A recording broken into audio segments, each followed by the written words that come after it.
Go. I mean, even we can't produce TV like that. Pretty much says it all. All right. Just once again, the Senate voting on that stimulus bill. It is underway. Well, does the congressman have a point? Will the rush of Congress to pass this nearly $800 billion stimulus bill lead to waste and potential fraud? Let us ask the Fox Business All-Stars. Jonathan Hoenig, Adam Lashinsky, Mark Tatge. Did I get that right?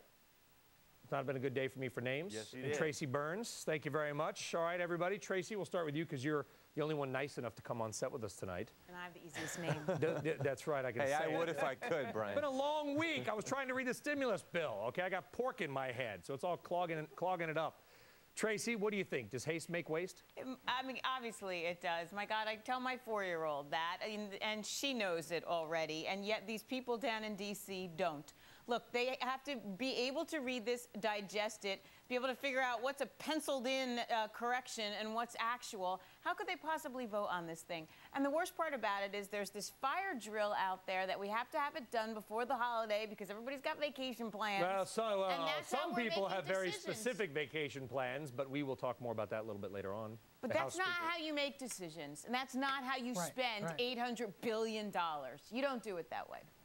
Mark, what do you think? Yeah, I mean, well, I think that the lobbyists wrote the bill. It's larded up with pork, and we're getting ready for a big party here right after Sherrod Brown votes here in Ohio, because after we get done spending this $800 billion, there's going to be a huge hangover. I mean, we're talking about 2.5% of GDP here that we're going to add on to the deficit. So, you know, I think there's going to be a huge spending spree and then a huge hangover afterward, Brian.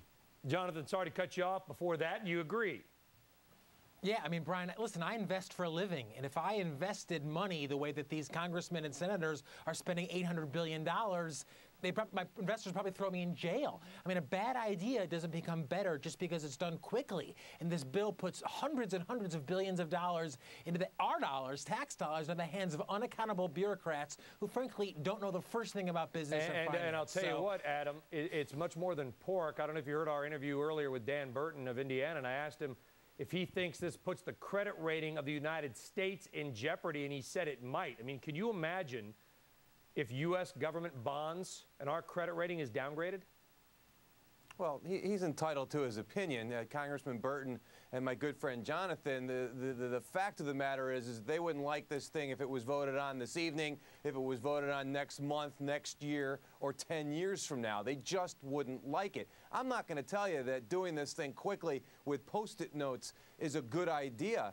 I will tell you that to ask the question, is this going to lead to fraud and waste, is sort of the wrong question to be asking. The question is it going to do some good? And I think the answer is yes. By the way, but it would do the same good if you waited 48 hours so people could read it. It's not going to kill the economy to wait another 48 hours.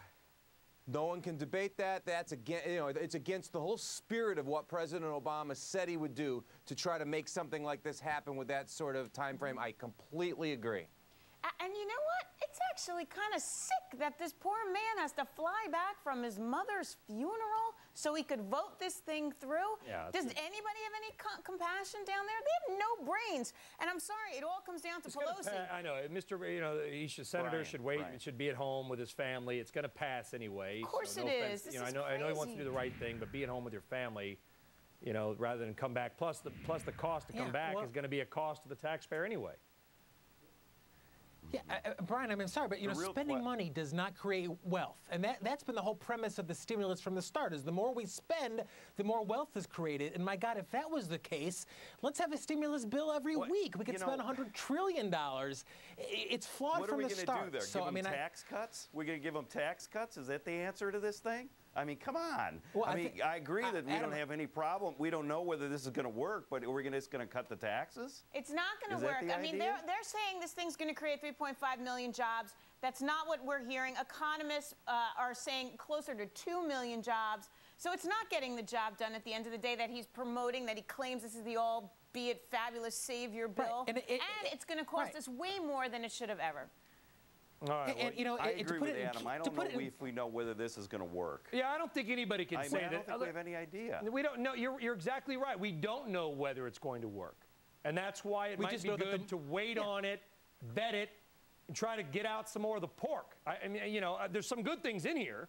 But, you know, we I'm need to wait a little bit. looking forward to having a Don't party rush here it in Ohio through when this thing so the gets Speaker of the passed. House can go to Italy for 8 days, which is something we'll talk about a bit later on in the program. All right, put it this way. The Dow opening the week at almost 8,300 points. So why did it finish there, 78.50, down, in other words, for the week, when we're spending nearly $800 billion of your money? I thought spending was good for companies. Obviously, the market disagreed. We'll talk more about that next.